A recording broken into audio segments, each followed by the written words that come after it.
compañeros. Bienvenido a todos los compañeros que hicieron eco de la propuesta de venir a escuchar al compañero Gabriel Odone para actualizarnos un poco con el tema de la economía, hacia dónde va la economía, tanto a nivel nacional como regional. Agradecemos a todos los compañeros que vinieron del interior principalmente, del esfuerzo de los delegados de Minas y de Canelones, compañeros invitados fuera del gremio que tuvieron la gentileza de acompañarnos también hoy. Para nosotros esto es una ronda que comienza con Gabriel. Tenemos previsto para fin de noviembre hacer un lanzamiento de esta característica con gente del Ministerio de Educación y gente de la Junta Nacional de Drogas con respecto al tema alcohol. Y bueno, y buscar la vuelta para traer temas todos los meses, para actualizarnos, para ayudarnos a pensar, para de alguna manera mantener la tradición de este gremio que es de cabeza abierta, pensando todos los días, con el dinamismo que tienen los hechos políticos, lo tiene también el pensamiento, y por lo tanto necesitamos informarnos, formarnos, y qué mejor que tener un activo abierto con compañeros que para nosotros es un enorme honor por su calidez humana, por su compañerismo, pero por su profesionalidad, arrancar con Gabriel Odone, compañero economista. La idea, Gabriel se va a tomar su tiempo para explicarnos y darnos sus aportes, sus insumos. Si algún compañero no entiende cómo viene la mano, fácil, se pide la palabra, se le pregunta, o que amplíe, o que, en fin, lo que sea. Esto es una asamblea, esto es totalmente horizontal, con la democracia que caracteriza el gremio de la bebida. Lo importante, si vinimos y tenemos la oportunidad de tener a Gabriel, es llevarnos las cosas, por lo menos, entendidas. Si no es así, se le pregunta, y bueno, y Gabriel con mucho gusto, como es su estilo, nos dará la respuesta. Agradecemos a todos de vuelta. Seguramente esto tendrá una duración de 40, 50 minutos, porque hay gente que entra del turno de la noche. Y bueno, solo dar la palabra de bienvenida a Gabriel y agradecerle su presencia.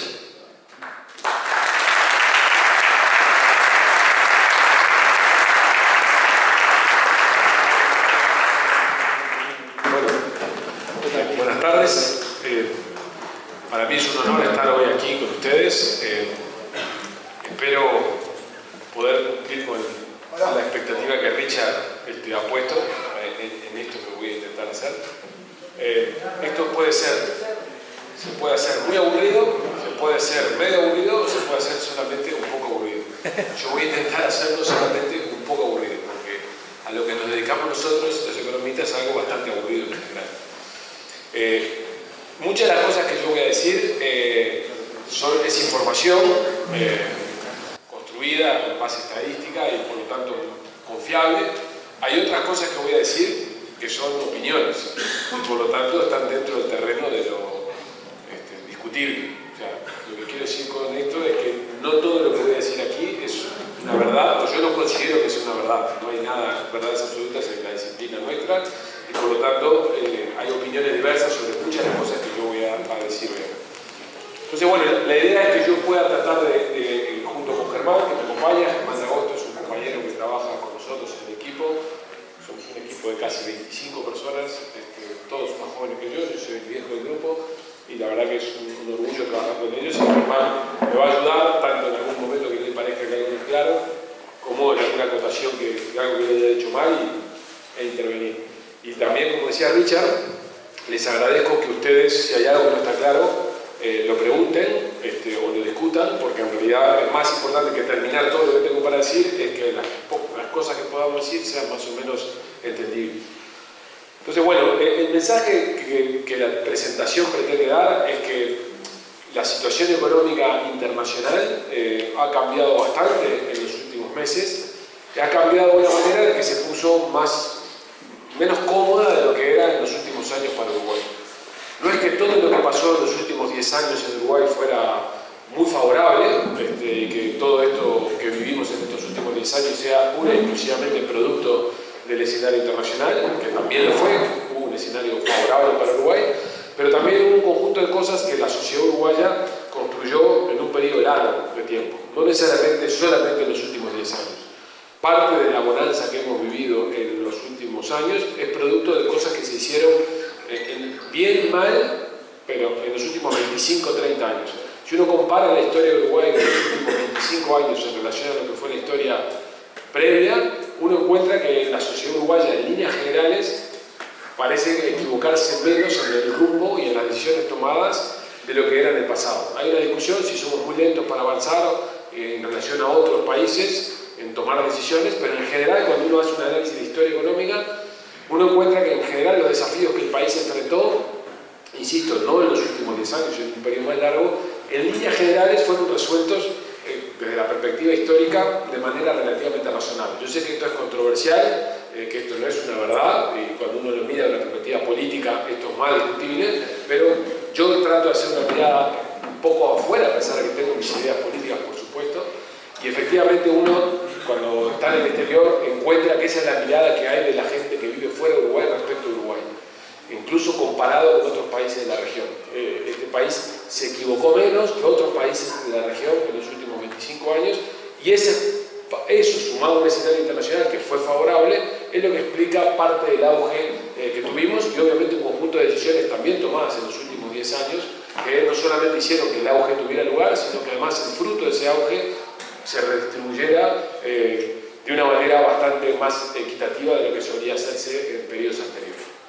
Pero ese escenario internacional cambió, es menos favorable, y por lo tanto Uruguay tiene que adaptarse a esta nueva realidad. Este es un país de 3 millones de habitantes, no hay muchos países en el mundo independientes con 3 millones de habitantes, quiero decir independientes que tengan un sistema de defensa, un sistema de vigilancia del Ministerio del Interior, un sistema judicial, un sistema educativo, un sistema sanitario para 3 millones de habitantes.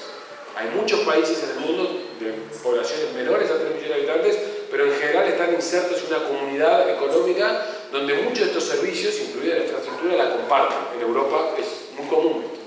Países independientes del tamaño de la población de Uruguay, Nueva Zelanda, Panamá y algunos otros países de menor peso relativo a nivel internacional.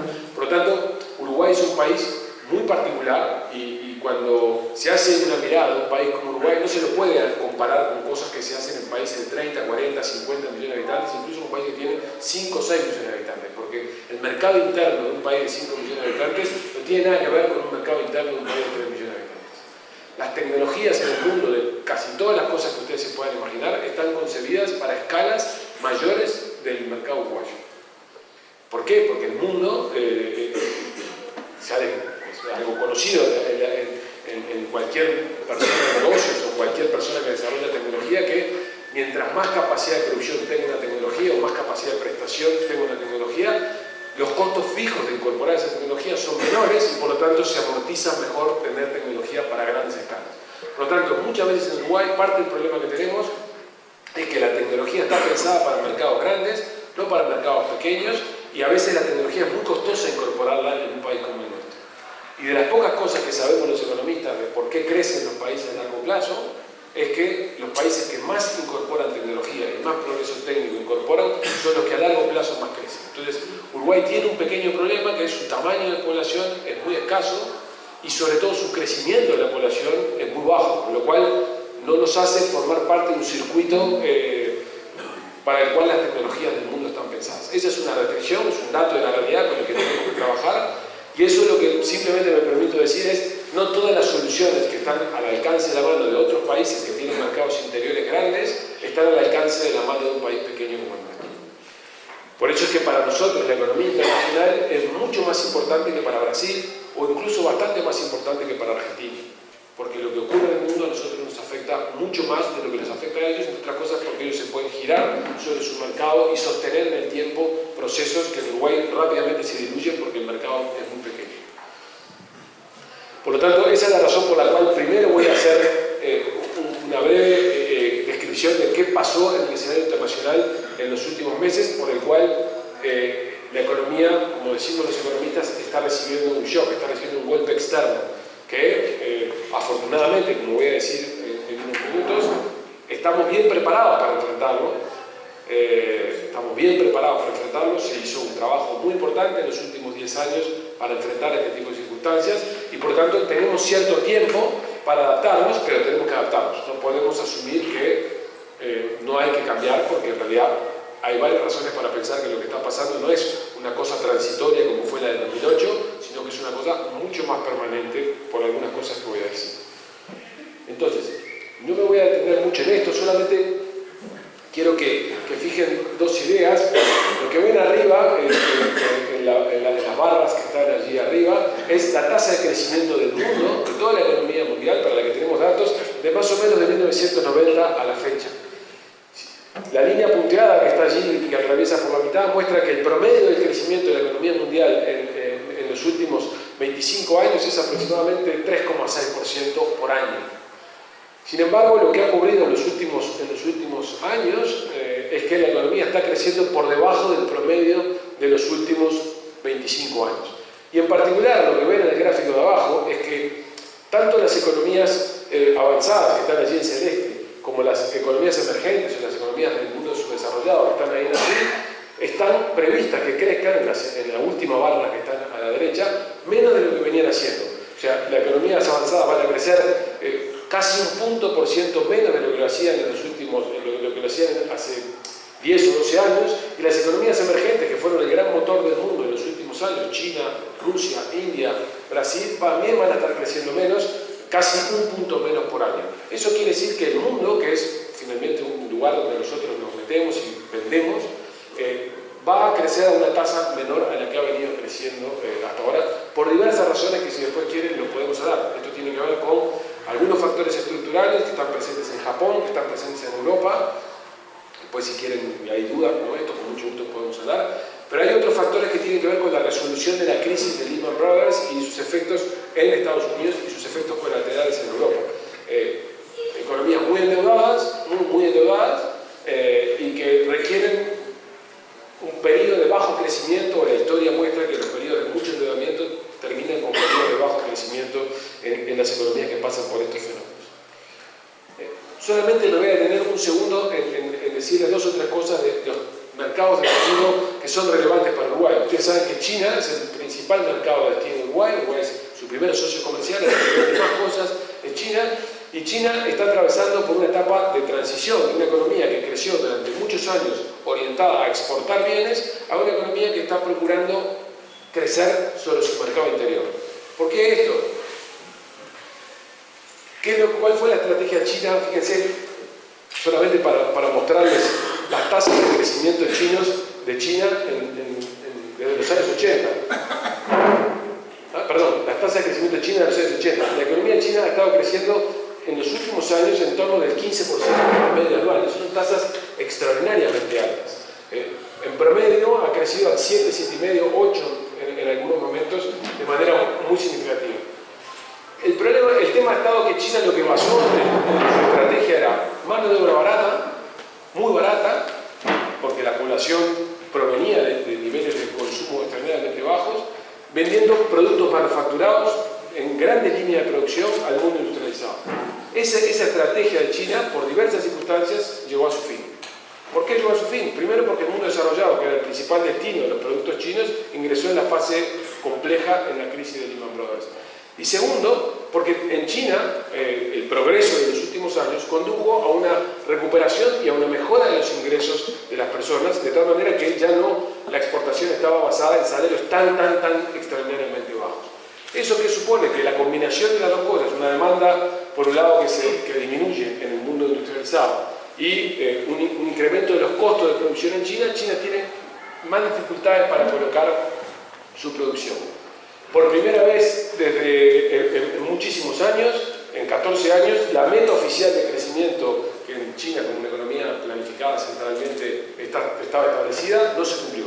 El gobierno chino había previsto crecer 7,5, crecieron 7,4, ustedes dirán un poco menos, pero no se cumplió. El punto es está en que en los próximos años los chinos están tratando de virar su crecimiento fuertemente orientado a venderle al mundo desarrollado para asentar su crecimiento en el mercado interno, un mercado interno enormemente grande. Tienen un camino larguísimo para recorrer porque el consumo en China puede crecer todavía a tasas muy elevadas. Fíjense que el consumo privado, el consumo de las familias en China es apenas el 35% del Producto Bruto Interno, mientras que en los países industrializados en general es el 60-70%, incluso en Uruguay es el 60%. O sea que en realidad la distancia que separa a China todavía de lo que es una economía madura es tan grande que su mercado interno efectivamente le puede dar mucho margen para crecer. Pero la transición entre ese mundo de orientarse hacia el exterior y orientarse hacia el interior es parte de lo que hoy estamos absorbiendo todos en la economía internacional. No me voy a detener en esto, solamente quiero mostrarles dos cosas. Además de estar ocurriendo esto en China, que es el viaje del modelo de crecimiento hacia un modelo más orientado al mercado interno, en el mundo lo que ha estado ocurriendo en los últimos meses es que el dólar se ha estado fortaleciendo. El valor de la moneda dólar se ha estado fortaleciendo. Después de casi 8 o 9 años donde el dólar valía muy poco. ¿Por qué valía muy poco? Porque Estados Unidos, enfrentando una crisis importante, había promovido una política de depreciación del dólar con tasas de interés muy bajas. Pero el dólar valía muy poco, el dólar se está recuperando. ¿En qué moneda se transan los precios de exportación del mundo? Los commodities que ustedes tienen allí, los productos que Uruguay exporta, los productos en los cuales Uruguay está concentrado, o otros productos los que importan, en dólares. Ahí tienen la carne, los lácteos, la celulosa, el trigo, el petróleo y la soja. Todos esos productos se transan en dólares. Si el valor al que se transa el producto, la unidad de cuenta en la que se miden el valor de los precios de esos productos, aumenta de valor, porque se hace más fuerte esa moneda, necesariamente los precios caen. Porque la unidad de cuenta en la que se mide vale más, entonces los precios caen. Estamos asistiendo en un momento a que el desplome del precio de los commodities, o la caída de los precios de los commodities, tiene que ver con que el dólar se fortaleció. ¿Por qué se fortaleció? Porque Estados Unidos empezó a desarmar lenta pero persistentemente su política de expansión monetaria. Entonces, el dólar ya no va a ser un sostén de los precios de los commodities, y ahí ven que todos los productos, excepto la celulosa, han tenido caídas extraordinariamente muy grandes respecto de lo que ocurría hace tan solo 2 años. Los precios de los commodities, los precios de exportación de Uruguay cayeron. Afortunadamente, como Uruguay es un importador de petróleo, también cayó el precio de un insumo básico para Uruguay, como es el precio del petróleo. O sea que el aumento del dólar, sumado a la desaceleración de China, porque está cambiando el modelo, ¿dónde nos puso? En una economía que demanda alimentos y demanda productos que nosotros exportamos a precios menores a lo que lo hacían hace tan solo 4 o 5 años. Ese es el primer shock que está recibiendo Uruguay. Lo que vendemos al mundo hoy vale menos de lo que valía hace tan solo 12, 14 o 15 meses. Como consecuencia, este es un fenómeno que está fuera de control, por supuesto, de cualquier uruguayo que pueda tomar decisiones. Pero como si esto fuera poco, nuestros dos socios regionales, ya no solamente nuestro principal socio, que es China, sino que nuestro segundo socio comercial, que es Brasil, casi el 25% de las exportaciones de Uruguay van a Brasil, está atravesando una situación muy compleja. La situación que atraviesa Brasil, muy compleja, es esencialmente una crisis política, no es una crisis. Los problemas económicos están, ahora les voy a mostrar, pero lo que más preocupa hoy en Brasil es que para resolver los problemas económicos hay que tomar un conjunto de decisiones, algunas que no son muy agradables, y eso requiere liderazgo político y sobre todo requiere apoyo político. Y hoy en Brasil hay cualquier cosa menos liderazgo y apoyo político por la crisis política en la que estamos. Entonces en Brasil se están retrasando de manera extraordinaria las decisiones que pongan un rumbo claro sobre hacia dónde va la economía, y eso es lo que ha significado en los últimos meses 2 tipos de cosas. Pérdida de confianza del mundo en Brasil, y por eso las calificadoras de riesgo le rebajaron la nota a la deuda brasileña. Ustedes dirán que es un fenómeno irrelevante para ustedes, pero los países que colocan deuda en el mercado internacional, si tienen mala calificación de la deuda, pagan más intereses por el dinero que toman al exterior de lo que pagarían con una buena calificación. Por tanto, en general, para un país que está relativamente conectado con el mundo, como es Brasil, de hecho es el país más conectado con el mundo de toda la región, una rebaja de la calificación de deuda es un problema, por algo que les voy a decir enseguida. Pero a su vez, como hay desconfianza, la gente huye de la moneda local. ¿Qué quiere decir huir de la moneda local? Donde los compran dólares, tratan de salirse del real. ¿Eso qué supone? Que la moneda brasileña se deprecia de manera intensa, se abarata el real, se abarata Brasil en esos términos. Solamente quiero mostrarles para que tengan idea de la magnitud de lo que estamos diciendo. Esto era enero, esto era el mes esta era la visión que tenían los que vieron la economía en enero del año 2015, que la economía había crecido en 2014 apenas 0,2, o sea que no había crecido en el año 2014, que en este año 2015 la economía iba a crecer 0,5 y que el año que viene iba a crecer 1,8. Que el real iba a valer a finales de este año 2,8 y que el real iba a valer a finales del año que viene 2,9 y que el resultado fiscal que estaba en terreno negativo, iba a mejorar brevemente en los próximos meses según lo que el gobierno de la presidenta Rousseff y su ministro de Economía, el señor Levy, había anunciado. Sin embargo, esas mismas variables, fíjense, en junio ya nadie esperaba que la economía creciera, sino que en realidad esperaba que la economía cayera a 1,3. El real ya nadie esperaba que valía 2,8, sino que iba a valer 2,3, y el resultado fiscal había también empeorado su perspectiva. Pero ahora, en septiembre, los analistas coinciden, y el gobierno también lo ha aceptado en estos días, que Brasil se va a contraer casi 3% este año. Eso es un dato inobservado desde que tenemos registros en la economía brasileña. Que en un año calendario Brasil caiga 3% es algo que no lo hemos visto desde que tenemos estadísticas. O sea, estamos hablando de algo grande, de algo importante. Pero además, el real ya nadie espera que esté en 2,8, espera que estén en 4. O sea, que la devaluación en Brasil ya lleva casi 80% en menos de un año. ¿Eso qué supone para Uruguay? Que nuestro principal socio, nuestro segundo socio, y además competidor, porque vende carne y vende soja en el mundo, se está abaratando mucho la relación Uruguay. Eso es lo que está pasando en la frontera. Por eso es que los brasileños dejaron de venir y los uruguayos vamos para allá, porque hoy Brasil está mucho más barato. Es el mismo fenómeno que pasa en la frontera, pasa con todos los demás componentes. Pero sobre todo lo que es el problema de Brasil hoy, que es la gran desconfianza, es esto que está aquí. Brasil tiene un déficit fiscal del 9% del producto.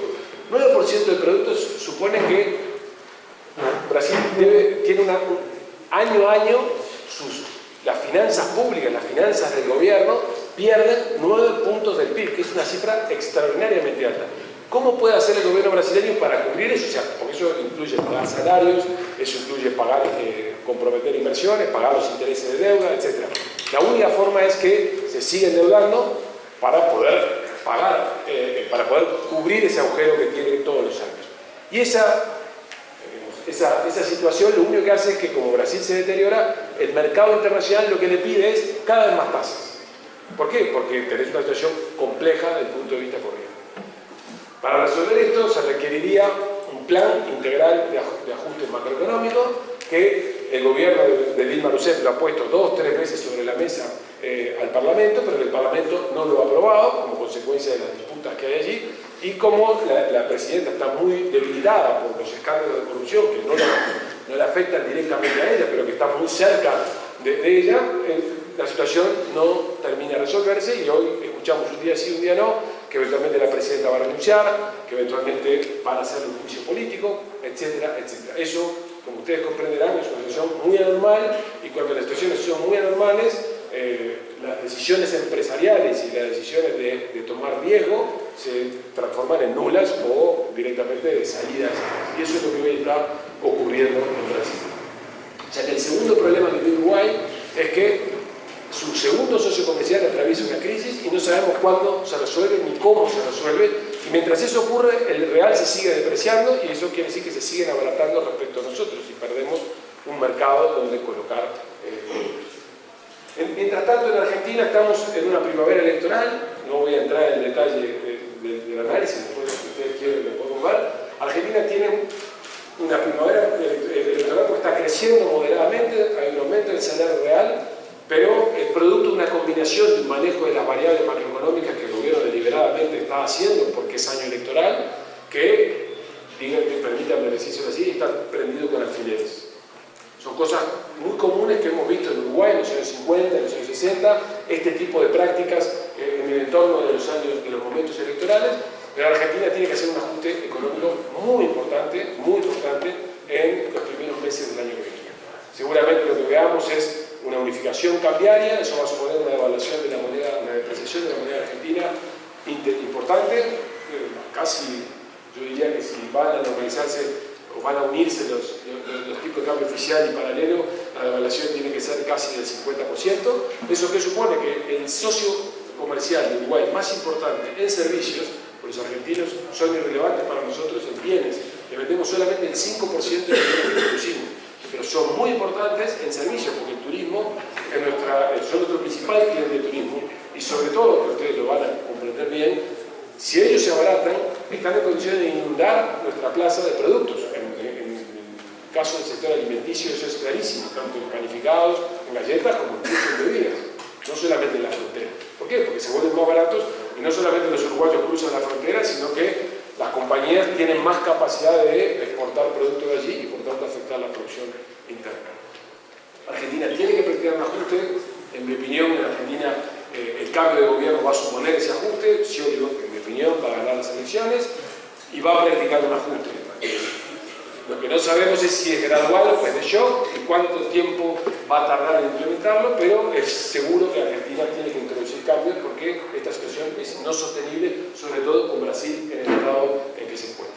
Por lo tanto, dicho eso, lo único que les quiero decir es Uruguay enfrenta un escenario económico adverso, porque sus precios de exportación cayeron, porque su segundo socio comercial está en serias dificultades, porque su principal socio de servicios va a introducir un ajuste, porque su principal socio comercial, que es China, está en un proceso de ajuste, todo lo cual nos dice que esto no es una cosa dramática, esto no es un evento del cual haya que entrar en pánico, pero evidentemente es un cambio de escenario importante. Y la duda que hay es si esto es una cosa transitoria o es una cosa que vino para quedarse. Eso no lo sabe nadie. Lo único que les puedo decir es cómo razona o cómo debe razonarse cuando uno enfrenta este escenario de incertidumbre. ¿Cuál es el peor error que puede cometer alguien que tiene que tomar decisiones ante un escenario de incertidumbre como este? Pensar que algo malo es transitorio o pensar que algo malo es de naturaleza permanente. Esa es la discusión que hay hoy en materia de discusión de política económica. Solamente me permito decirles que entre el 99 y el 2002, Uruguay esperó que todas las malas noticias que venían del exterior se convirtieran en buenas noticias. Y no hubo ninguna de esas malas noticias que se convirtieron en buenas noticias. Además, hubo algunas que nadie tenía mapeadas, como las cosas, que además golpearon.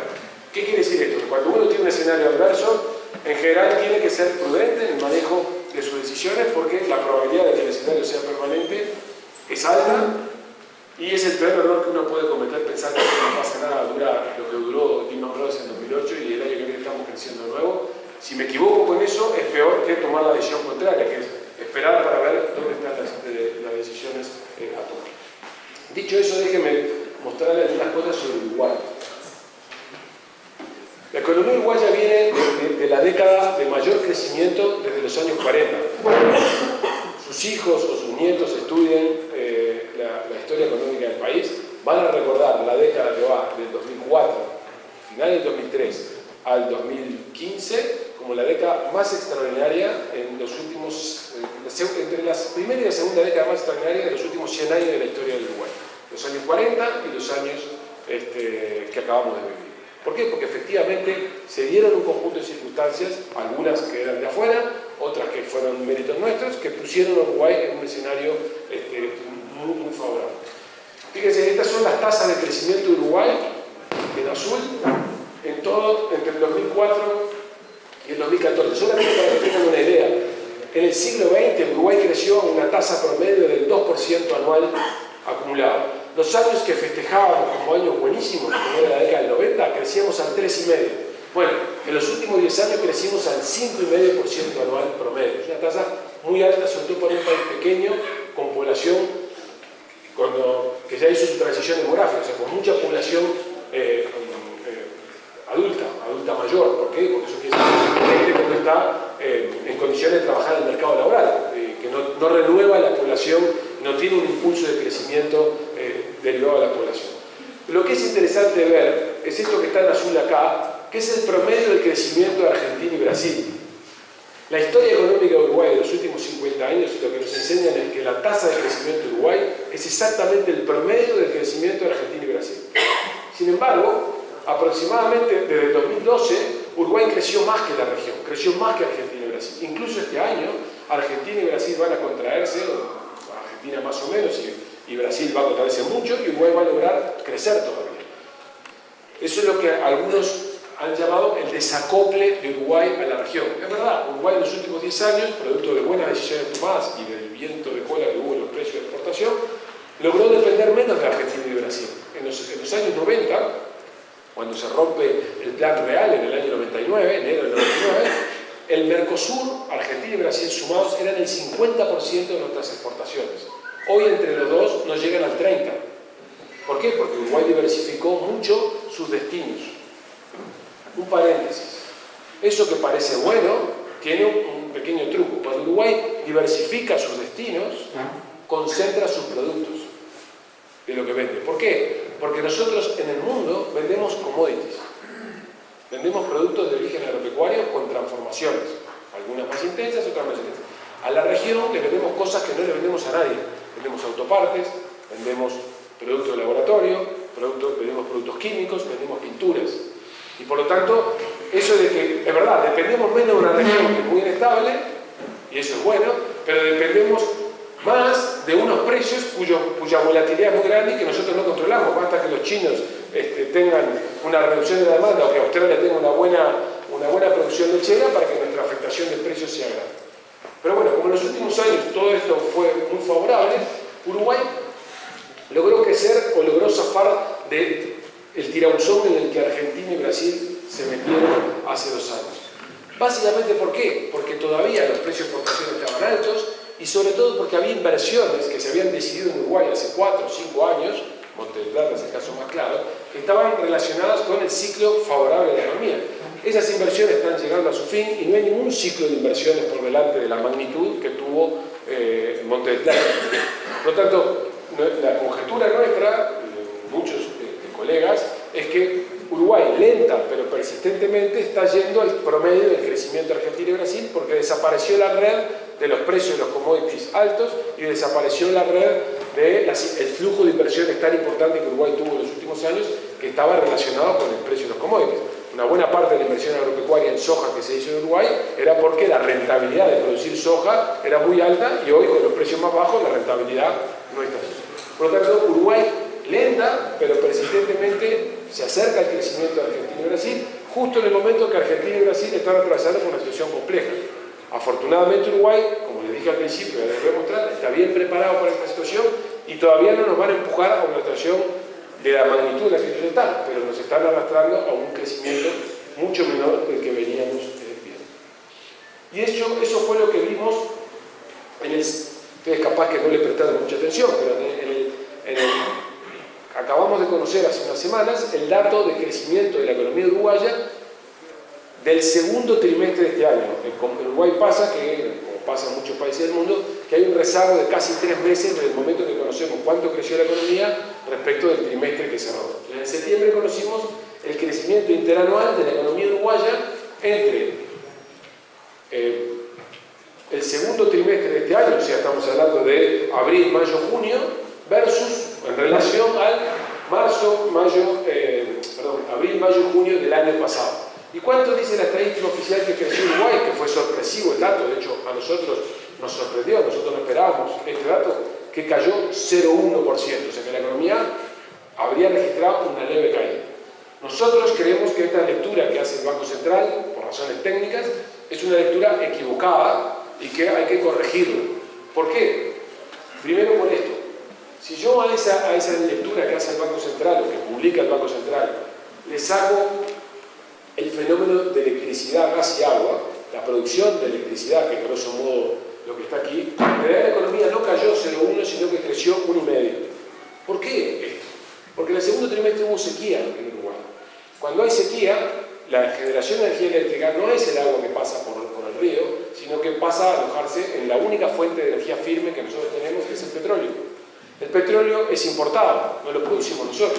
Y por lo tanto el valor agregado local en un país es muy chiquito porque en realidad es el petróleo, refinarlo y generar energía. Mientras que cuando es algo que pasa por el río, es todo valor agregado local. O sea, hay un truco estadístico que no tiene nada que ver con la economía ni con el clima de los negocios, que es un fenómeno climático que puede afectar mucho el resultado. Y no es lo mismo para quien tiene que tomar decisiones decir que la economía está cayendo 0,1, que es decir que está estancada, a decir que está creciendo 1,5.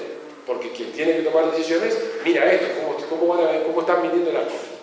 Pero hay una segunda corrección que hay que hacer, en nuestra opinión, que es tratar de depurar el efecto de Montes del Plata. ¿Por qué hay que tratar de depurar el efecto de Montes del Plata? Porque Montes del Plata es una empresa que tiene una envergadura enorme para el tamaño de la economía uruguaya, que prendió el switch de producción en octubre del año pasado.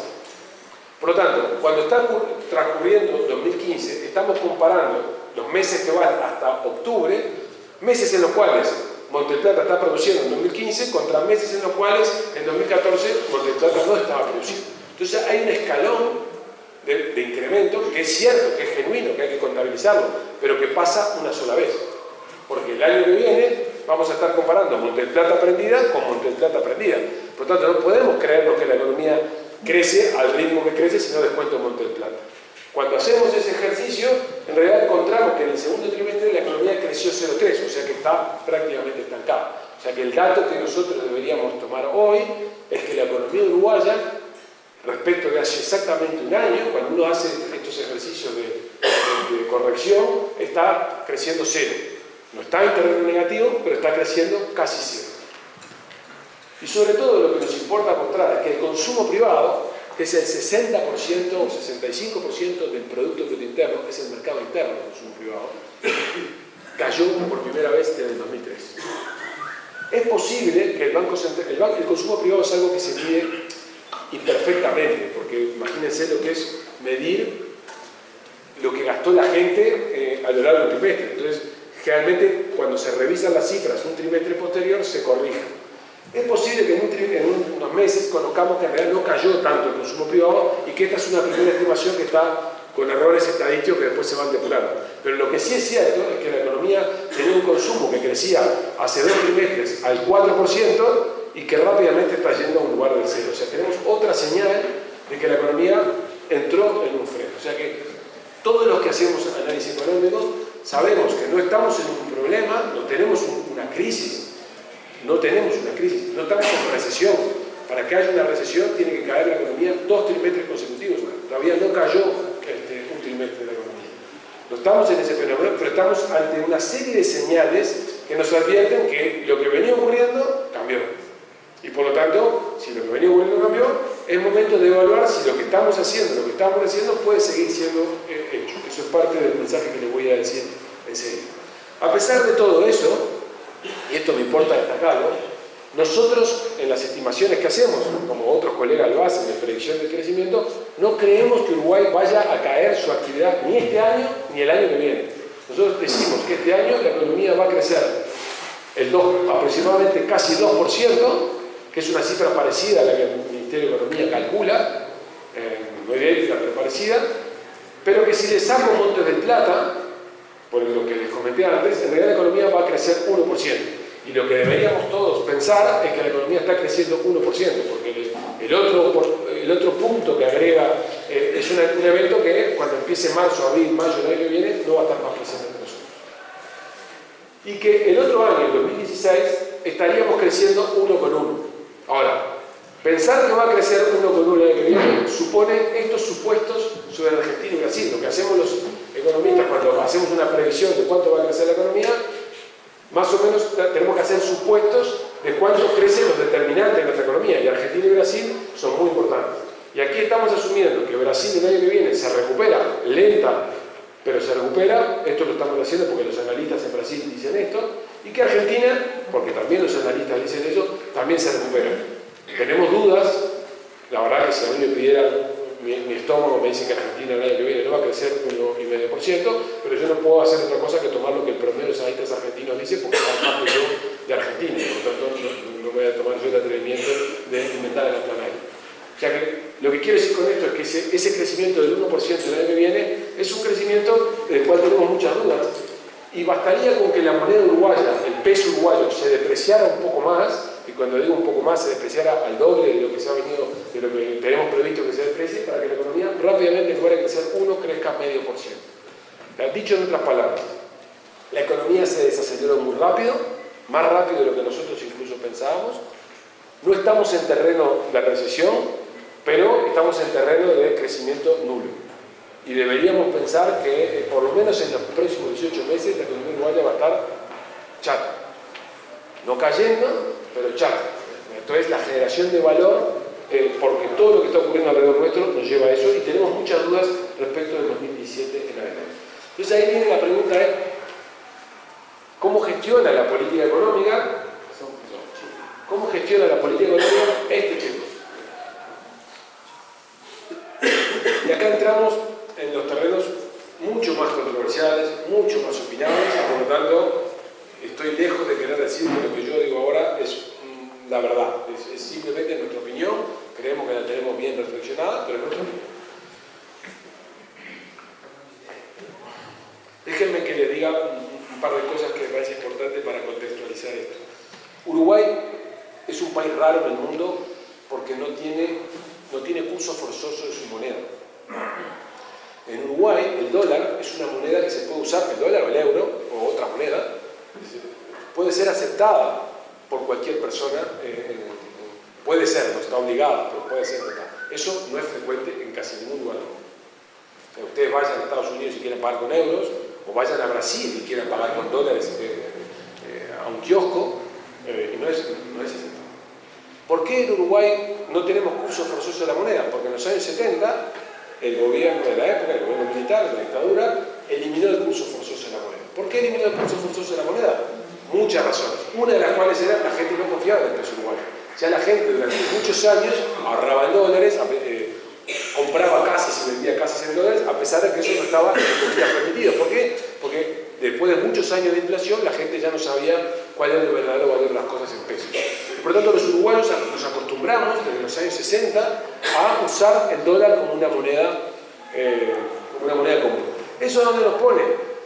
Que un instrumento clave de la política económica, se llama la política monetaria, no existe en Uruguay. ¿Qué quiere decir que no existe en Uruguay?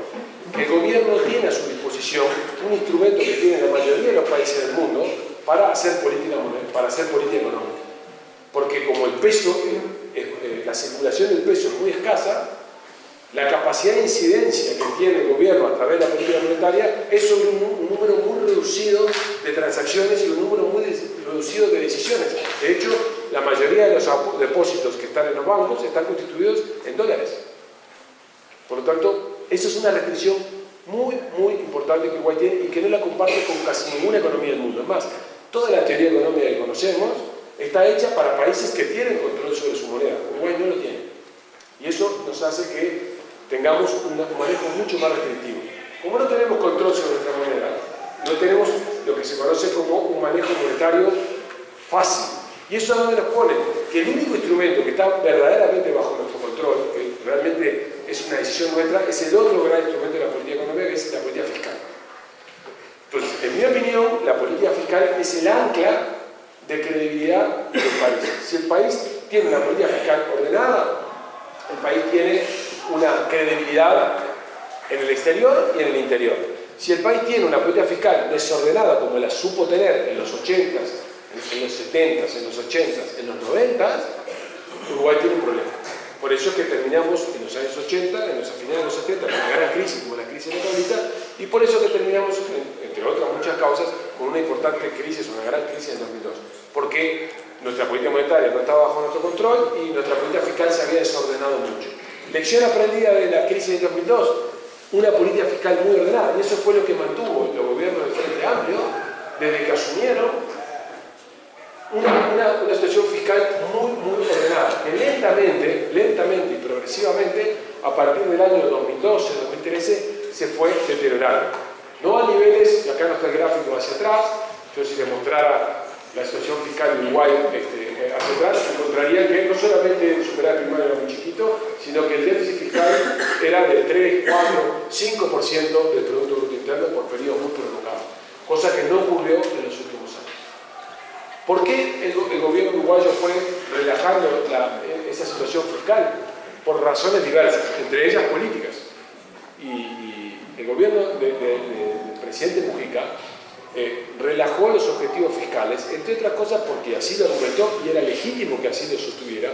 A mí no me eligieron para venir a priorizar la estabilidad macroeconómica bajo todas las condiciones. A mí me eligieron, entre otras cosas, para priorizar los objetivos de la equidad como un objetivo central. Y eso supuso tomar un conjunto de decisiones que no perdieron el control de lo fiscal está más o menos bien, pero el objetivo que se priorizó fue el otro. Eso supuso aumentar el gasto público de manera importante, en transferencias a poblaciones de bajos recursos, el FONASA es deficitario, o sea, lo que se recauda por FONASA no es lo que se gasta por FONASA, eso quiere decir que hay que poner plata de rentas generales para financiarlo, pero el FONASA le dio acceso, como todos ustedes saben, a cobertura de salud a mucha gente, etcétera, etcétera. O sea que en realidad la razón por la cual la situación fiscal se relajó en el sentido que no fue tan rigurosa, no es el relajo peyorativo, sino que se relajó en menos rigurosidad de su control, es básicamente por una decisión política en un contexto en que la economía crecía mucho. Porque cada vez que el gobierno programaba un crecimiento de los ingresos, en realidad los ingresos superaban lo que esperaba. Fíjense, este es el crecimiento de los ingresos del periodo 2005-2009 y este es el promedio del crecimiento de los egresos y de los ingresos del periodo 2010-2014. Y en los dos periodos, los egresos, o sea, los gastos, crecieron más que los ingresos.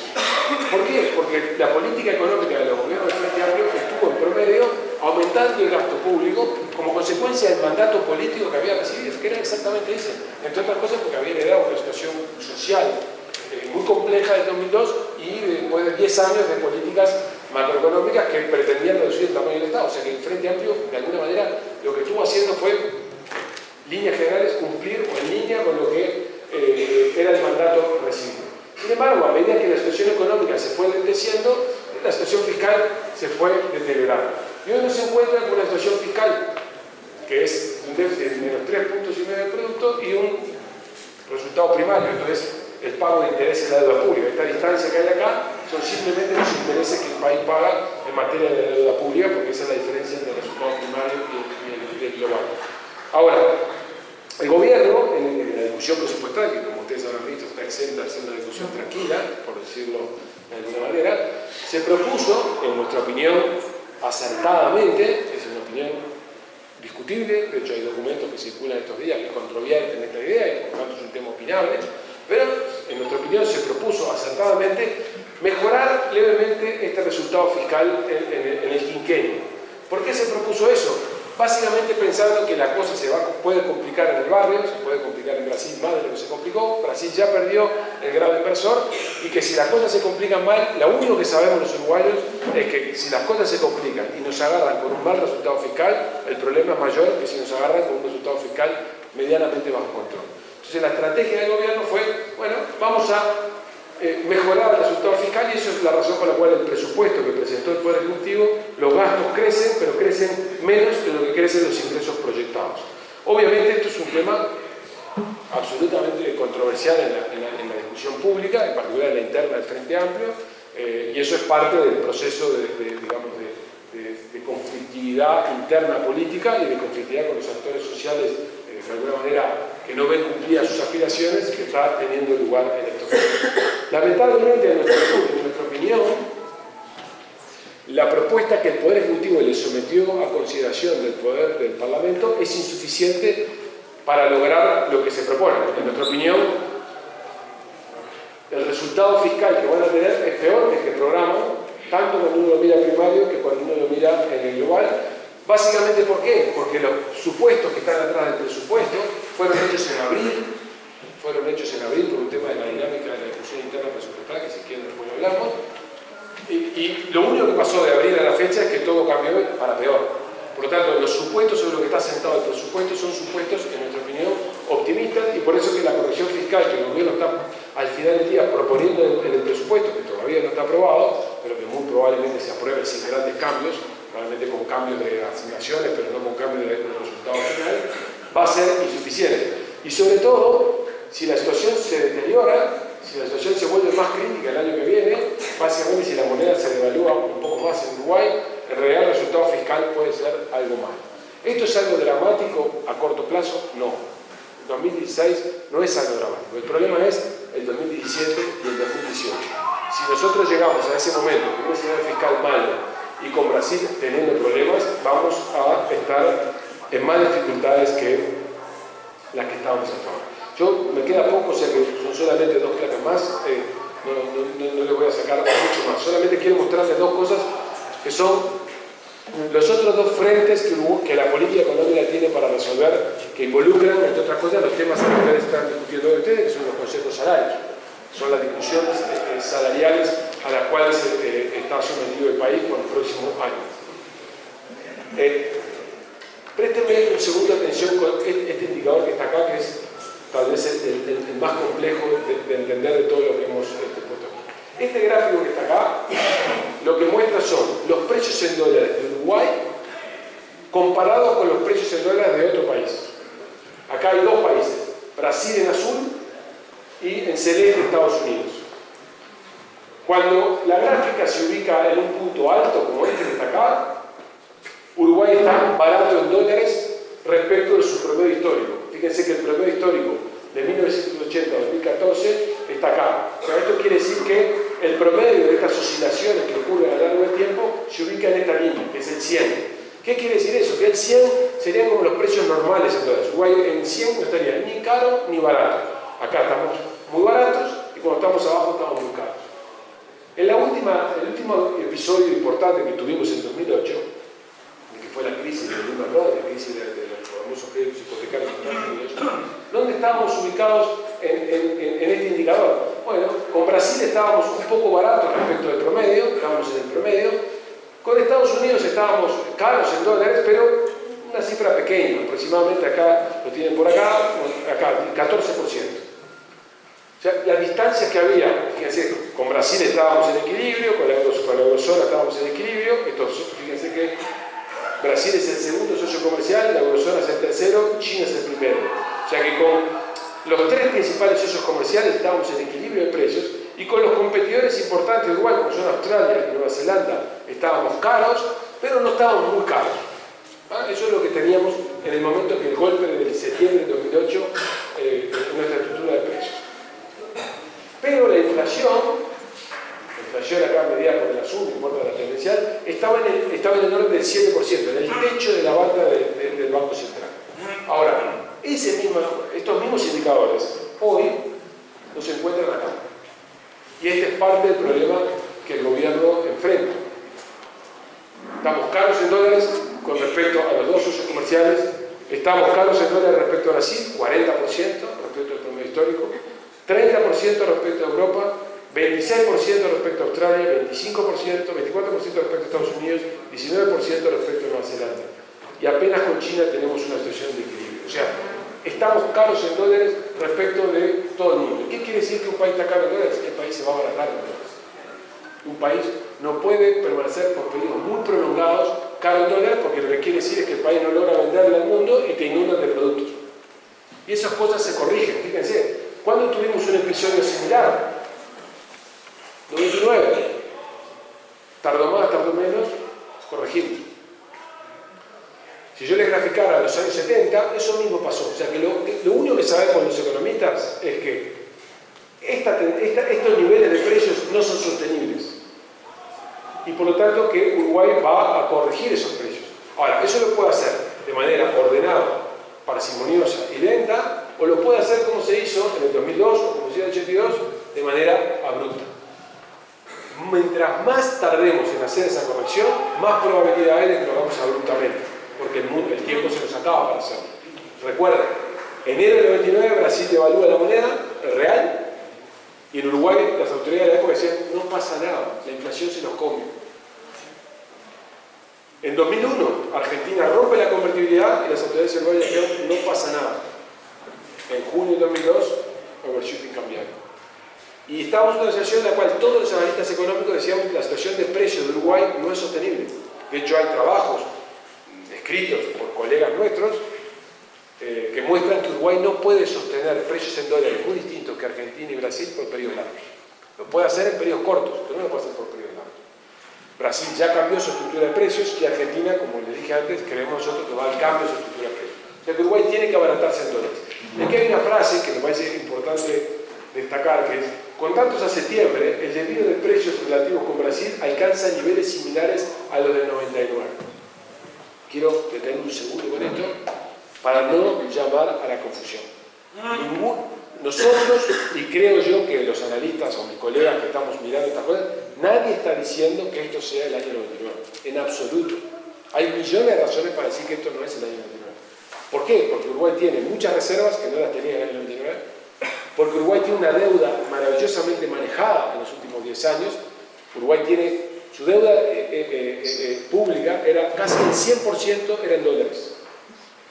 Cuando devaluábamos la moneda, ¿qué nos pasaba? ¿En qué moneda recauda el Estado uruguayo? En pesos. Por lo tanto, si nuestras obligaciones como Estado están en dólares y devaluamos la moneda y recaudamos en pesos, ¿qué nos pasaba? El esfuerzo para pagar la deuda, cuando devaluamos, era infinitamente mayor, y por eso nos metimos en la crisis de la deuda en el 82 y en el 2002. Hoy, la mitad de la deuda uruguaya está en moneda nacional. ¿Eso qué quiere decir? Que devaluamos la moneda y el efecto sobre las finanzas públicas es mucho menor. ¿Eso como consecuencia de qué? Que durante 10 años, desde la Oficina de la Deuda del Ministerio de Economía y Finanzas, se trabajó para prepararse para una recesión de este tipo. O sea que tenemos altas reservas en el Banco Central, tenemos una deuda desdolarizada, tenemos otra cosa muy importante: en los últimos 5 o 6 años las tasas de interés en el mundo son bajísimas. Cuando uno es un país, uno puede contratar deuda a tasa variable o a tasa fija. ¿Qué quiere decir a tasa variable? Quiere decir una tasa de referencia internacional más un premio. O sea, se llama LIBOR más algo, por ejemplo. Uruguay tenía una estructura de deuda donde casi el 50% o 60% de su deuda era tasa variable. ¿Qué hizo Uruguay en los últimos 10 años? Aprovechando que las tasas eran muy bajas, cambió toda la deuda a tasa fija, comprándonos un seguro. Las tasas van a subir, pero cuando suban, nuestra deuda está contratada a tasas bajas. Segunda acción bien diseñada por los gobiernos, los últimos 2 gobiernos. Además, Uruguay no tiene vencimientos importantes de deuda. ¿Qué nos pasó en el 2002? Que cuando todas las cosas negativas empezaron a pasar, teníamos vencimientos de 1.000 o de 800 millones de dólares que pagar y no teníamos caja. Bueno, Uruguay hoy tiene vencimientos bajos porque programó toda su deuda para que no tenga ningún año en el cual te aparezca un vencimiento muy importante. Eso también se hizo a lo largo de 10 años con operaciones caja. O sea que Uruguay compró un conjunto de seguros para enfrentar un momento de este tipo, que es lo que nos permite decir que esto no es el 99. Además, tenemos 2 cosas que en el 99 no tenemos. No hay ningún compromiso del gobierno con el tipo de cambio. En el 99 había las bandas de flotación y en el 82, antes del 81 estaba la tablita. Hoy el tipo de cambio puede irse. De hecho, el tipo de cambio pasó de principio de año a hoy una depreciación de casi el 25% o un poco más. O sea, y no pasó nada. Eso antes no podía pasar porque había un compromiso sobre el tipo de cambio. Y además, como si fuera poco, nuestro sistema bancario, el sistema bancario local, que fue una fuente de mucha inestabilidad en el 2002, está bajo control, está muy ordenado. Cualquier indicador que ustedes miren del sistema bancario es favorable. Cualquiera. Solamente para que tengan una idea, en el año 2001, el 30% de los créditos que otorgaba el sistema bancario uruguayo era a argentinos. Hoy es menos del 0,5%.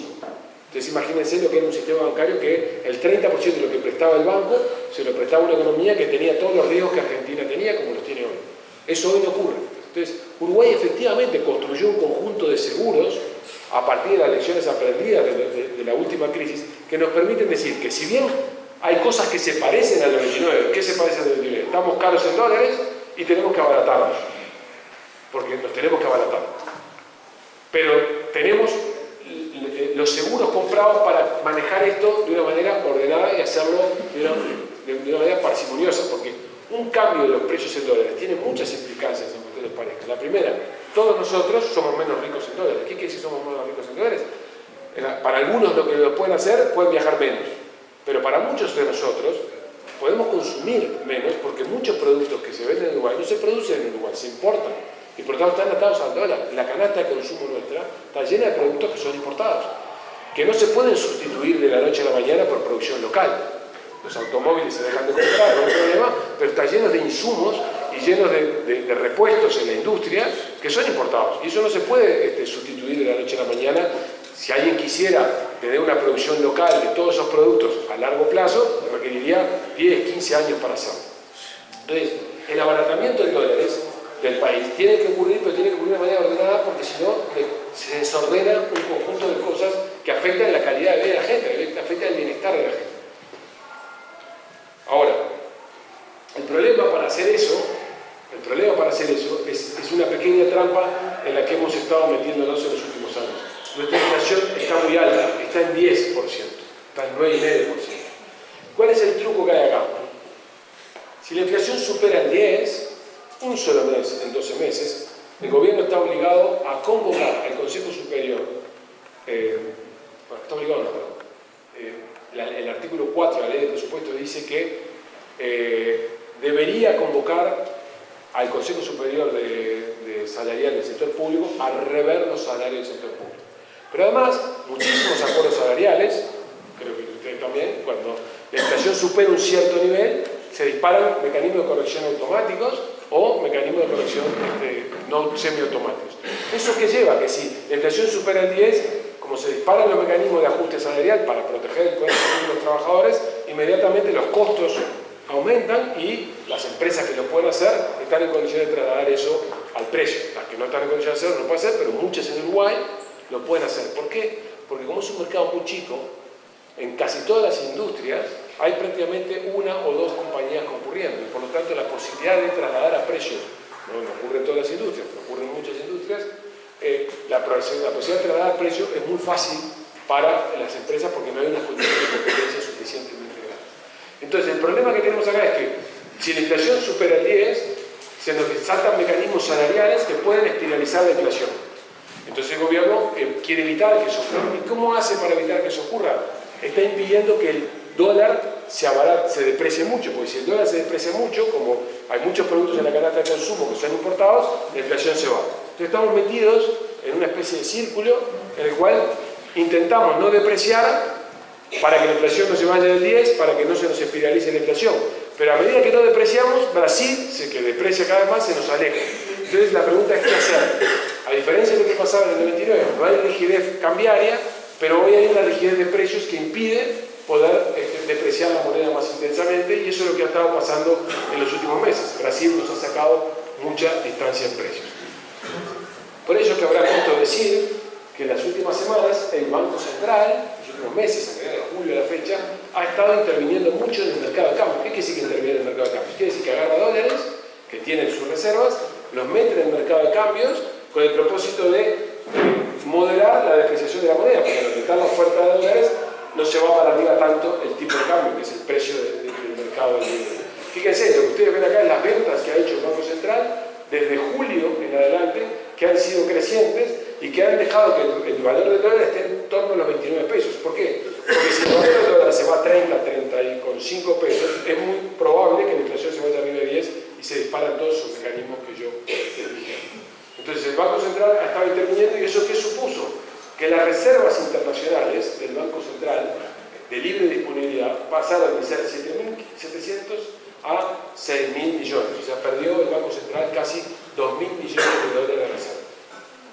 Las reservas internacionales del Banco Central están compuestas por, este es el total de reservas que el Banco Central tiene, que son 16.000 millones de dólares, es una cantidad enormemente alta para la historia del país, es extraordinariamente alta, para que tengan una idea. Argentina tiene 30.000 millones de dólares de reservas y Argentina es 10 veces más grande que Uruguay. O sea que nosotros tenemos la mitad de sus reservas, siendo 10 veces más grande que nosotros. Tenemos muchas reservas. Ahora, esas reservas no son todas de propiedad del Banco Central. Hay 2.000 millones de dólares que son dinero del gobierno, que el Ministerio de Economía, que el gobierno tiene en efectivo para evitar los problemas del 2002, porque si el golpe importante se viene, ¿qué es lo primero que ocurre? Te cortan el financiamiento de los países en dificultad. Si el gobierno no tiene caja, no puede financiar el déficit fiscal. Por lo tanto, tener liquidez de parte tener activos de parte del Ministerio de Economía y Finanzas también es una política de seguro para evitar un problema hacia adelante. Hay otros 8.000 millones de dólares que son de los bancos, son encajes de los bancos. O sea, es dinero que los bancos tienen guardado en el central porque son la garantía de los depósitos. Ante una circunstancia extrema y gravísima, el Banco Central puede usar ese dinero, pero lo tiene que devolver algún día. O sea, no es dinero que el Banco Central diga es mío. Por tanto, las únicas reservas que efectivamente son del Banco Central son 6.000 millones de dólares. Ahora, ¿cuál es el problema que tiene esto? Que el Banco Central tiene letras de regulación monetaria, o sea, deuda en pesos, por el equivalente a 6.000 millones de dólares. O sea, el Banco Central tiene dólares por 6.000 millones de dólares, pero tiene deuda en pesos por un equivalente a 6.000 millones de dólares. O sea, que esas reservas son la contracara de una deuda que el Banco Central tiene. O sea que digo esto porque hay que tener cuidado de pensar, bueno, si tenemos todas esas reservas, podemos usarlas para otra cosa, ¿no? Tenemos una deuda. Podríamos decir, bueno, aumento el endeudamiento y que sea lo que Dios quiera cuando las cosas se complican. Esa es una decisión que se puede tomar, no está imposibilitado el gobierno de hacerla, pero es una decisión riesgosa. Entonces, ¿dónde está el trancado del problema hoy? El Banco Central interviene, perdiendo reservas, para evitar que el tipo de cambio se vaya de 30, para evitar que la inflación se vaya de 10, para que eso no espiralice los salarios. Ahora, ese proceso no se puede extender para siempre, porque como ustedes verán, si el gobierno perdió 2.000 millones de dólares en los últimos 2 meses de reservas, bastaría que uno haga la cuenta, bueno, si esto sigue igual, faltan 3 meses para que el Banco Central pierda sus reservas y se quede sin posibilidad de actuar. Bueno, el gobierno no es tan ingenuo, que lo sabe mucho mejor que nosotros, ya estaba haciendo un conjunto de operaciones de rebaja de la deuda, un canje que hizo en estos días, para evitar eso. El problema está en cuánto tiempo más el Banco Central puede hacer esto, y esta es la discusión del momento. ¿Qué hacer? ¿Dejo ir el tipo de cambio y con eso aumento la inflación y pago el precio de ver cómo resuelvo el problema de la estabilización de la inflación, o contengo el fenómeno? Y eso depende de cuál es la evaluación que hagan las autoridades, si este fenómeno de aumento de la presión del dólar es transitorio o es permanente. Si es transitorio, está muy bien que el Banco Central evite que la inflación se vaya de 10, porque eso perpetuaría una inflación creciente cuando podría resolverlo rápidamente. Y esa es la razón por la que, como el Banco Central cree eso, el gobierno parece ser que cree eso, ha estado vendiendo dólares y ha estado haciendo acuerdos de precios con los empresarios o con las empresas, como ustedes habrán visto, y que ayer el ministro de Economía anunció que va a extender, porque entiende que esto es un fenómeno transitorio que no va a permanecer mucho tiempo. Nosotros creemos que eso no es así. Nosotros creemos que este fenómeno de aumento del dólar en Brasil es un fenómeno porque el cable que no veía, ya es la última placa, así que no. Creemos que es un fenómeno de naturaleza más permanente, y por lo tanto que esta discusión, probablemente este no es el mejor momento para darla, porque hay mucha tensión política, porque se discute el presupuesto, porque hay mucha tensión política, porque se discuten acuerdos salariales en sectores importantes, como son la salud, que ya se cerró, el transporte, que se está discutiendo, ustedes, el sector financiero, el sector comercio. Y por lo tanto, lo que es probable es que el gobierno lo que esté haciendo es esperar esperar a ver un poco más de información, a ver cómo transcurren los acontecimientos en Brasil en los próximos meses, qué pasa luego en las elecciones argentinas, cómo le va en la aprobación del presupuesto, qué tipo de acuerdos salariales cierra con los trabajadores, porque incluso dentro del gobierno se ha filtrado que hay posiciones diferentes en el Ministerio de Economía y el Ministerio de Trabajo respecto de las pautas. Bueno, todo eso está, me imagino yo, queriendo resolver de aquí a fin de año, y en función de eso decidir. Nuestra idea es que el año que viene el tipo de cambio se va a ir de 30 pesos, va a estar arriba de los 34, en nuestra opinión converge más a nivel de 36, 37, 38 pesos, y eso va a suponer que en algún momento del año que viene vamos a ver la inflación por arriba de 10, y eso va a desatar o a haber una discusión sobre la negociación salarial. Eso es lo que nosotros creemos que va a pasar. No te preocupes, que ya lo que estaba comentando ya lo dije, o sea que no hay mayor problema. O sea que en síntesis, a mí lo que más me importa destacar es: nadie debería pensar que lo que vimos en los últimos 10 años es lo que vamos a ver en los próximos 2. No hay condiciones objetivas para que al promedio de la sociedad le vaya igual de bien, o mejor dicho, progrese al mismo ritmo que progresó en los últimos 10 años. Eso no va a ocurrir. Podrá ser una manera, pero no va a ocurrir porque las condiciones objetivas del mundo internacional no nos permiten resolver el problema. No nos permiten enfrentar eso. Así como digo eso, tampoco creemos, y creo que no hay nadie diciendo que estamos ante un evento macroeconómico grave como el del 99-2002. No es ese el problema que estamos enfrentando. Estamos enfrentando una situación de bajo crecimiento, con alta inflación, pero tenemos que devaluar la moneda, y eso puede disparar algún escenario de mucha conflictividad social, producto de que lo que se trata es que la torta en dólares se está achicando, y todos queremos que esa torta que se achica, perder la menor cantidad de torta que podemos. Esa es la discusión que tenemos. ¿Es una discusión política? Por supuesto que es una discusión política. ¿Cuál es la responsabilidad de cualquier gobierno? Velar para que esa situación ocurra de la manera más ordenada, más rápida posible y al mismo tiempo con las menos injusticias en términos de distribución del ingreso posible. Esa es una responsabilidad general que cualquier gobierno debería tener. Y ese es el proceso al cual vamos a estar enfrentados en el próximo año, año y medio, donde la ronda de consejos salariales juega un papel clave, porque es esta discusión. Y donde el problema que tenemos aquí, con esto termino, es que la ronda de consejos, hay un problema de incentivos en tal y como está diseñado la ronda de discusión salarial en Uruguay. Es natural, es legítimo, es perfectamente entendible que los sindicatos y que los dirigentes sindicales no tengan por qué pensar en la macroeconomía ni en el bienestar general. Ese no es su rol. Su rol, el rol de un dirigente sindical es maximizar la masa salarial de los trabajadores del sector. ¿Qué quiere decir maximizar la masa salarial? La mayor cantidad de gente ocupada con la mayor cantidad de salario. Ese es el rol de un dirigente sindical y el rol de un sindicato. Nadie le puede pedir a los sindicatos que arbitren en estas tensiones que la gestión macro debe resolver. De la misma manera que los sindicatos no le pueden pedir al gobierno que razone estrictamente en función de los intereses estrictamente salariales. Por eso es que hay una tensión que tiene que ser resuelta bajo lineamientos democráticos como en cualquier sociedad. El problema que tenemos en Uruguay es que la negociación salarial no involucra al 100% de los trabajadores, o sea, no involucra a la totalidad de los trabajadores dependientes del país. Involucra a un porcentaje muy alto, mucho más alto que en el pasado, pero no es al 100%. ¿Qué sabemos de la teoría económica los economistas? Que cuando la negociación salarial no representa al 100% de los trabajadores, en los países nórdicos, y hay acuerdos salariales, en general suelen ocurrir estos problemas de tensiones en los momentos de ajuste, en los cuales los sindicatos, que incluso no enfrentan una situación de desaceleración de la economía, porque seguramente el sector de la bebida tal vez no enfrenta un escenario crítico como el resto de la economía, no están en condiciones de aflojar en salarios para defender el empleo, porque no va a pasar nada en el sector.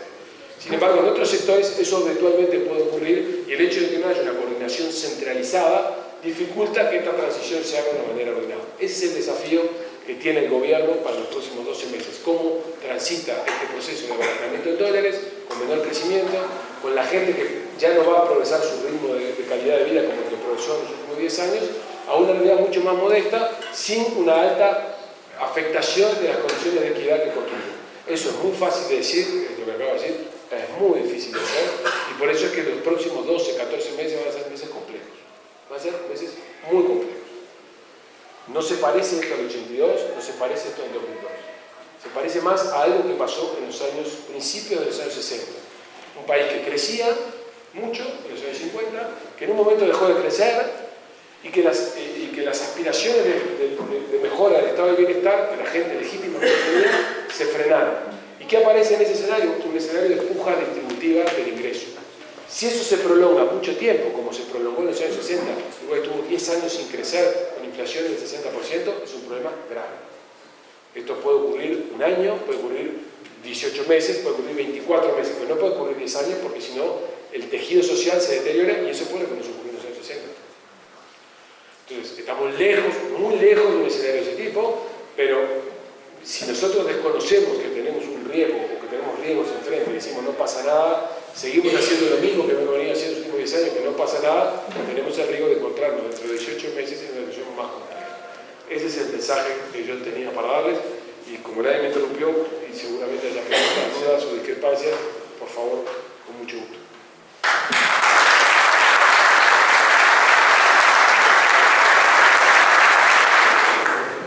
Compañeros, por acá ya pido la palabra.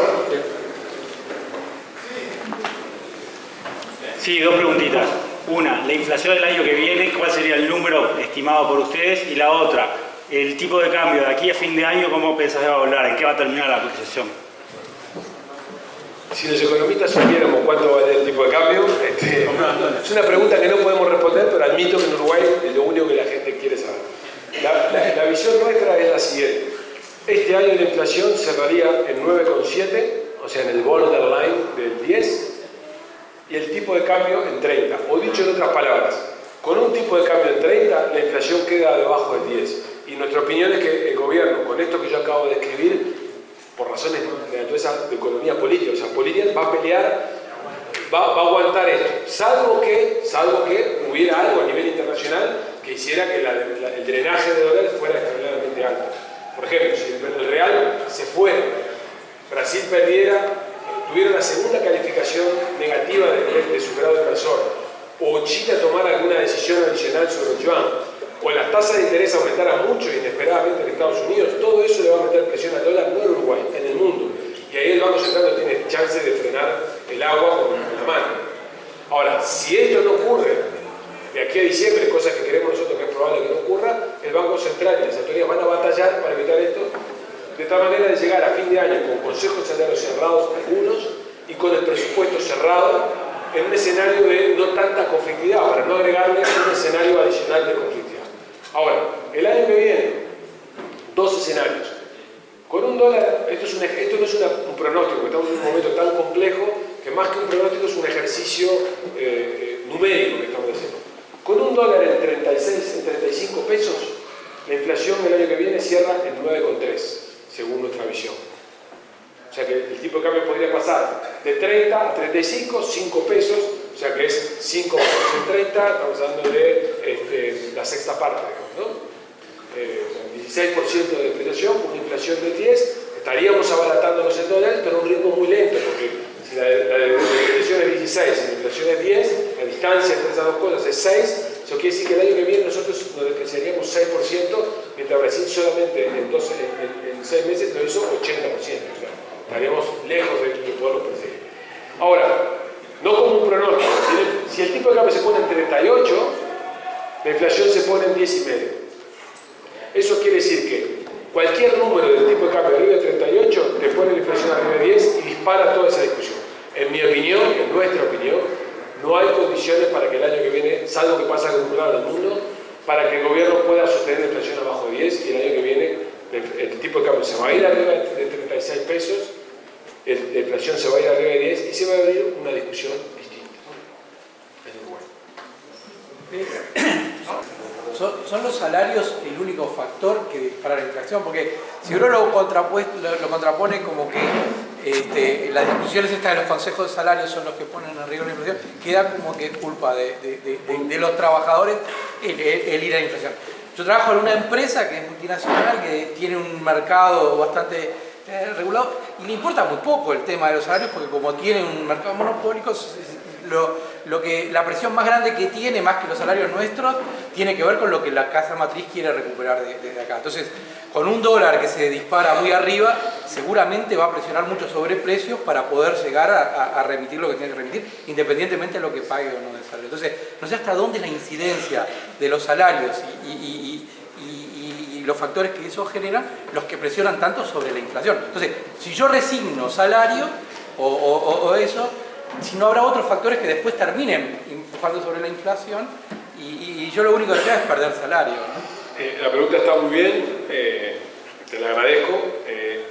Voy a intentar hacerlo lo más claro posible. Este es un tema, si hay temas polémicos, este es un tema súper polémico, porque acá hay implicancias ideológicas detrás de lo que yo voy a decir respecto de temas de la formación de valor en una economía de mercado, etcétera, etcétera, etcétera. Pero bueno, dicho eso y aclarando eso, que es un terreno súper opinable, donde podemos encontrar otras opiniones, le voy a decir lo siguiente. Primero, los salarios no son los responsables de que la inflación esté en los niveles que está. Eso no quiere decir que en el umbral en el que alcanzamos de inflación, que es muy alto, y que, dado el peso que los salarios tienen en la formación de precios en Uruguay, dado que muchas empresas en Uruguay son monopólicas o cuasi monopólicas y que tienen capacidad de trasladar a precios sus aumentos de costos, dada la situación fiscal de la economía y dado que hay consejos de salarios, entonces que hay un mecanismo como no hay en casi ningún otro proceso de formación de precios donde las partes negocian, o sea, en la formación de precios de mercado no hay una formación de precios donde la gente negocia. O sea, nadie negocia el precio del supergas o de la Damajón. El supergas no es un precio regulado. Vamos a decir, de la pasta de dientes, la que está ahora de moda, digamos. Eso no se regula. ¿Eso qué es? Es un mecanismo descentralizado. Es el mercado, con la concurrencia, la que determina un valor del precio. Las empresas que tienen más capacidad de trasladar a precios los aumentos de costos o las ansias de más rentabilidad, lo pueden hacer. Entonces, el punto es que llegados a ese punto, Y dado que un aumento de los salarios importantes en un escenario de este tipo, de bajo crecimiento, puede suponer que las empresas prefieran, para no resignar rentabilidad, porque es parte del negocio de la economía de mercado, despedir trabajadores, hay una especie de dilema entre salarios y empleo. Eso no es para todas las ramas, no es igual para todas las empresas, pero en algunas ramas es más importante que otras. En un escenario de este tipo, donde la economía no crece, una trayectoria creciente e importante en los salarios, básicamente lo que hace es que las economías que compiten, sobre todo con productos, ¿cómo se dice? Compiten en el mercado local de manera intensa con otras empresas que no enfrentan una estructura de precio de tipo, lo que tenés el riesgo es que las empresas ajusten por empleo, sobre todo si el nivel de actividad está cayendo. Entonces se produce un dilema de empleo-salarios. Ese es el momento en el que estamos. En mi opinión, yo creo que en este momento los salarios no tienen mucho margen, de hecho no va a ocurrir, los salarios crecieron en el último periodo al 4% anual promedio, o 3,5% anual promedio en los últimos 10 años. Los salarios en promedio no van a crecer eso. Puede haber sectores, por estas particularidades que tú señalas, donde sí crezcan los salarios, pero va a haber otros sectores donde los salarios van a caer. De hecho, tenemos hoy, lo habrán visto, el dato del INE, que por primera vez desde el 2005 el salario interanual real promedio está cayendo. ¿Por qué? Porque es un reflejo del menor crecimiento de la economía. Y si los salarios son muy rígidos a la baja, la variable de ajuste va a ser el empleo. No es igual para todos los sectores, pero en algunos sectores esto puede ser más intenso que en otros. Sobre todo las industrias expuestas a Argentina, las industrias expuestas a Brasil, porque vamos a estar inundados de productos que son más baratos.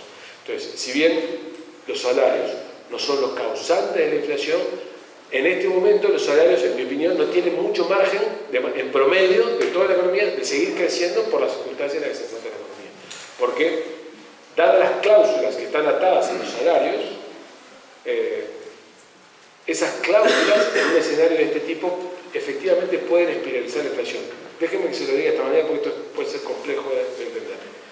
Si la economía está creciendo al 5 como crecía y tenemos en pleno empleo, entonces prácticamente la desocupación era 5,5, eso es 5,5 de desocupación como la que tuvo Uruguay es pleno empleo. Ese 5,5 de personas desocupadas eran personas con baja habilidad para integrarse al mercado laboral formal por razones que ustedes conocen mejor que yo. Por lo tanto, estábamos prácticamente en pleno empleo. Es normal que en un escenario de ese tipo los salarios crezcan, porque ¿qué era escaso en ese momento? Los salarios.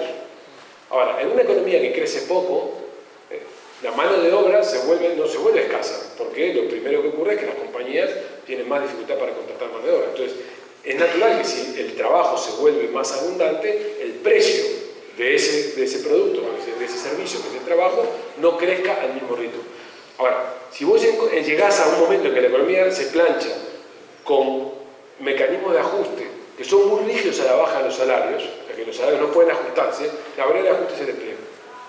Eso no es homogéneo para toda la economía, en el sector de la bebida probablemente eso no sea así, pero hay otros sectores donde eso es evidentemente así. El comercio, eso no es en el sector financiero, en el sector público, en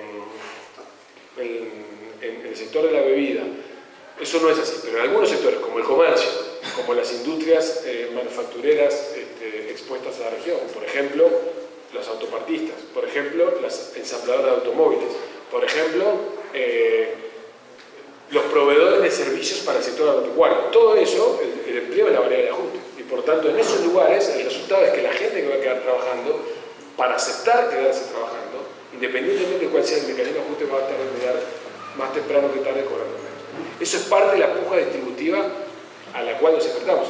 El rol del gobierno es tratar, como gobierna para el promedio, tratar de evitar que ese proceso tenga la menor cantidad de inequidades posible, sobre todo con los sectores de más bajos ingresos, que son los más vulnerables. Bueno, ese es el problema en el que estamos metidos hoy. No es que los salarios sean los causantes de la inflación, pero en el escenario que estamos, con rigidez salarial, pueden ser los causantes de que la inflación se vaya de 10, no que siga subiendo.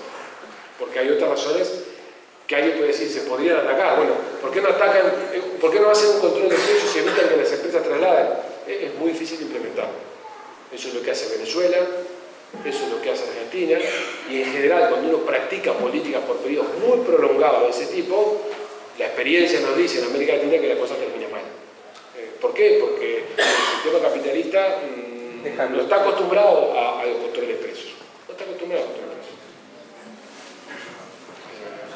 Uno más, acá había pedido el compañero, corta la pregunta. Sí, le importa, sí. Saliendo un poco del análisis coyuntural que hiciste durante toda tu disertación, y grosso modo teniendo en cuenta que las variables que explicarían la economía uruguaya son el precio de los commodities, la política monetaria sobre la cual no tenemos incidencia y sí solo sobre la política fiscal, que es sobre lo que podría actuar el gobierno.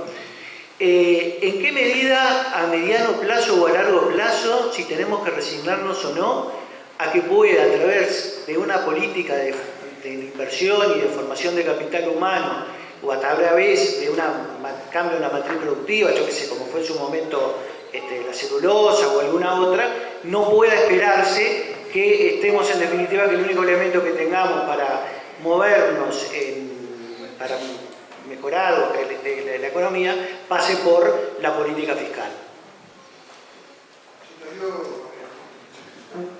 A ver, quiero ser claro en lo siguiente. La política fiscal es muy importante para la estabilidad macro. O sea, la estabilidad quiere decir que la economía no entre en una situación como la del 2002.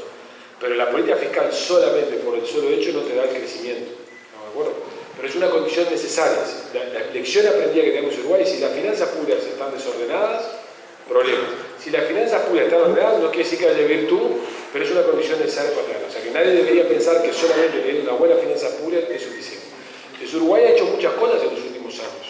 A ver, y para no hablar solamente de un gobierno, la planta de celulosa que tenemos en UPM es un éxito de Uruguay. Uruguay violó el tratado de Uruguay. Uruguay violó el tratado y lo hizo a sabiendas. Nos supuso un problema, pero eso a nosotros nos abrió una puerta fantástica, porque detrás del UPM que se instaló, que fue una inversión más grande en la historia del Uruguay, vino después Monte del Plata. Si el gobierno anterior no hubiera tomado riesgos en ese sentido, probablemente esa captura de esa inversión no estaría acá, la planta estaría sentada del otro lado. La razón por la cual la planta no se instaló del otro lado es porque aparentemente los finlandeses les pidieron cosas a las cuales ellos no se mostraron sorprendidos, por decirlo así. Y cuando vino de Uruguay se encontraron que nadie les pidió nada.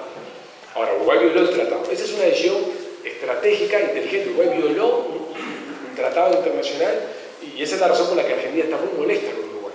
No es que esté molesta a Cristina Kirchner, está molesta la línea de funcionarios de Cancillería porque los uruguayitos le hicieron un gol en el arco, porque lo que los uruguayos dijeron es: vamos a armar la planta, nos van a denunciar, nos van a ir a La Haya, y cuando vayamos a La Haya, ¿qué es lo que va a pasar? No va a decir: señor, usted vive de todo Uruguay, sí, es correcto. Bueno, ustedes deben vigilar mutuamente, nadie va a tener la planta construida. Eso fue lo que les hicimos. Y a partir de eso vinimos con la segunda planta. Esa es una decisión que fue muy importante para Uruguay. Para que tengan una idea, la inversión extranjera directa, o sea, la inversión de extranjeros en Uruguay durante los últimos 30 años era 0,5% del PIB. En los últimos 10 años es 5% del PIB, la multiplicamos por 10. Somos uno de los países que más inversión trajimos, por muchas buenas políticas desplegadas, pero también porque nos posicionamos en una buena decisión con el tema celulosa. Entonces, las políticas de atracción de inversiones que el país desplegó en toda la década última que el Frente Amplio asentó, están allí y deberían mejorarse. Claro, como el mundo se volvió menos inversor ahora, están pasando por un momento de baja inversión, pero están allí y van a volver. ¿Dónde tiene problemas Uruguay para crecer? En infraestructura. Uruguay tiene un retraso en materia de transporte carretera, porque las carreteras están muy, digamos, se sigue invirtiendo en lo mismo que se invertía siempre en un país que creció mucho más, entonces las carreteras se rompieron mucho más. Hay que invertir más. Ese es un gran desafío que Uruguay tiene porque no tiene espacio fiscal para hacer la inversión en infraestructura y por eso las PPPs y todo eso. ¿Dónde hay otro gran desafío de Uruguay? El capital humano. Todo este problema que tenemos, esta discusión que tenemos en educación, es que los uruguayos no nos ponemos de acuerdo sobre qué hacer con nuestro sistema educativo. Y el que niegue que el sistema educativo uruguayo tiene un problema enorme, en realidad se está mintiendo. El sistema educativo uruguayo tiene un problema enorme. Tiene un índice de repetición en secundaria extraordinariamente alto. Cualquier indicador de prueba internacional de evaluación nos deja en un nivel no horrible, pero mucho peor del que teníamos cuando las pruebas se hacían antes. Nuestro sistema educativo terciario no saca la cantidad de profesionales en cantidad suficiente. Tenemos que hacer un trabajo importante en materia de política educativa, porque la única forma que compite Singapur, que compite Finlandia, que son los países chicos, es con un capital humano muy calificado, con salarios muy altos, como consecuencia que lo que hacen esas personas es de altísimo valor agregado. Esa es una reforma imprescindible para Uruguay. Uruguay tiene que recomponer su inserción externa. El Mercosur dejó de ser una fuente de dinamismo para el país. Bueno, es parte de la agenda que está pendiente. O sea que mejorar la infraestructura, ir a una mejora de capital humano con reforma educativa, más repensar su inserción internacional sin pelearse con el Mercosur.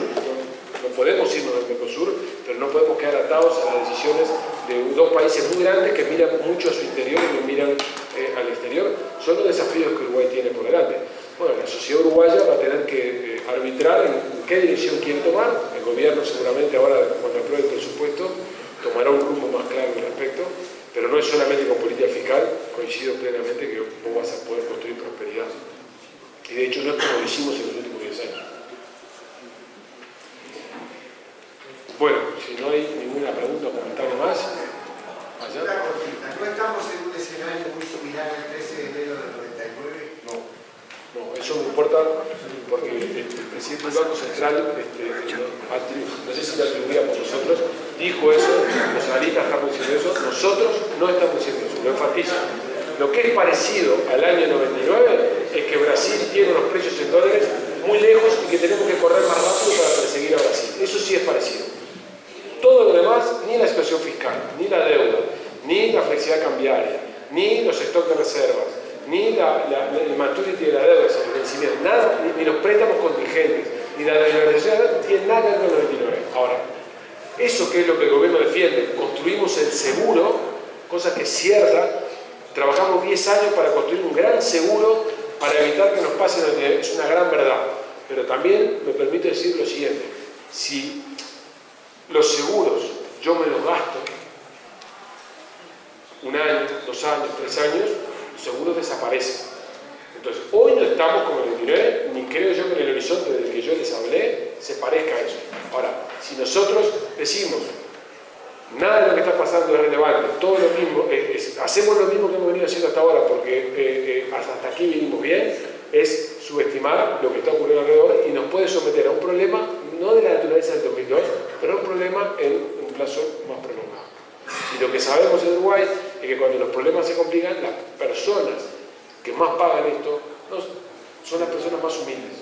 Probablemente ni siquiera ninguno de los que estamos hablando.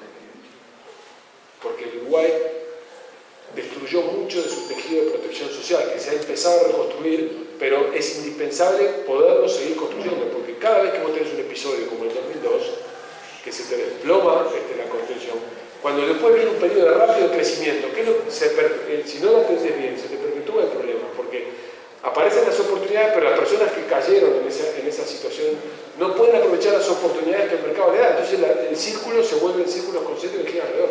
Esa es la clave por la cual la única forma de sostener el estado de bienestar es que el país crezca. Si el país no crece, no podés construir un sostener el estado de bienestar. Eso nos pasó en los años 50 y eso le pasa a Francia en Europa hoy.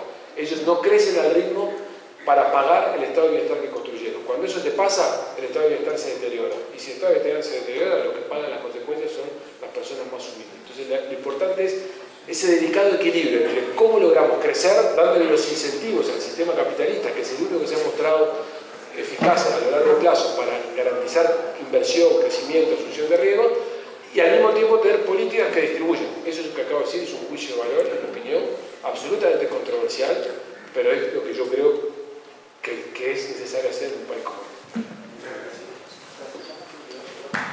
Compañeros,